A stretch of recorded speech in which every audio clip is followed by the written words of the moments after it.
नमस्कार शेतकरी मित्रांनो, किसान क्रेडिट कार्ड म्हणजे केसीसी वापरणाऱ्या प्रत्येक शेतकऱ्यांसाठी मोठी बातमी समोर आली आहे।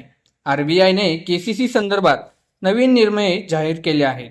या नियमामुळे कर्ज मंजुरी, परतफेडी आणि कर्जाची गणना करण्याच्या पद्धतीमध्ये काही महत्त्वाचे बदल होणार आहेत। हे बदल तुमच्या फायद्याचे आहेत की तोट्याचे आणि कोणत्या शेतकऱ्यांना याचा परिणाम होणार आहे, आजच्या या व्हिडिओमध्ये आपण सर्व काही सोप्या मराठी भाषेमध्ये समजून घेणार आहोत मित्रांनो। चला तर आपण पहिल्यांदा जाणून घेऊया केसीसी म्हणजे काय। सर्वात आधी केसीसी म्हणजे काय हे समजून घेणं गरजेचं आहे। केसीसी म्हणजे किसान क्रेडिट कार्ड ही केंद्र सरकारची योजना आहे।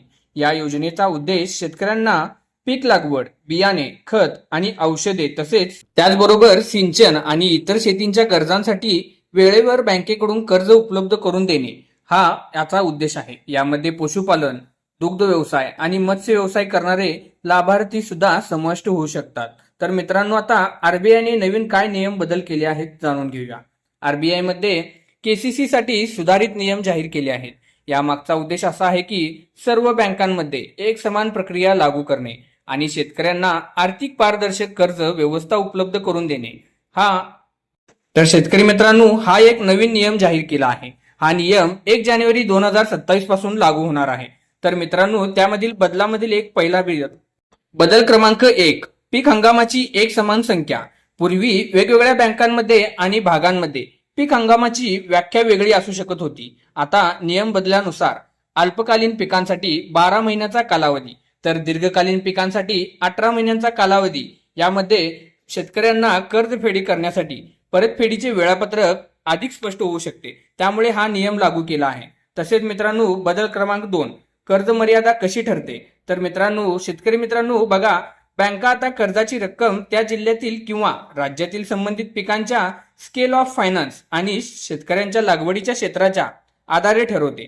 त्याचबरोबर त्यामध्ये काढणीनंतरचा खर्च, घरगुती गरजा आणि शेती मालमत्तेच्या देखभालासाठी अतिरिक्त तरतुदीची सुद्धा विचार केला गेला आहे। त्यामुळे हा बदल एक महत्त्वाचा ठरू शकतो। तर आता मित्रांनो, बदल क्रमांक 3, तारणाबाबत म्हणजेच तर आता या ठिकाणी शेतकरी मित्रांनो, आरबीआयने सुधारित चौकटीत तारणमुक्त कर्ज संदर्भातील विद्यमान मर्यादा कायम ठेवली आहे। ठराविक मर्यादेपर्यंत बँका तारणाशिवाय कर्ज देऊ शकतात। तर त्यापुढील कर्जासाठी बँकेच्या धोरणानुसार नवीन नियम लागू होऊ शकतात। तर त्याचबरोबर बदल क्रमांक 4, कोणाला याचा फायदा होणार आहे। या बदलाचा फायदा खालील लाभार्थ्यांना होऊ शकतो मित्रांनो।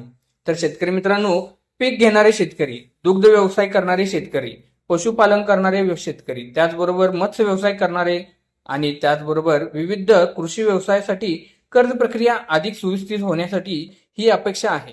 तर चला तर शेतकरी मित्रांनो, आता अर्ज करण्यासाठी आवश्यक कागदपत्रे कोणती आहेत ते चेक करूया।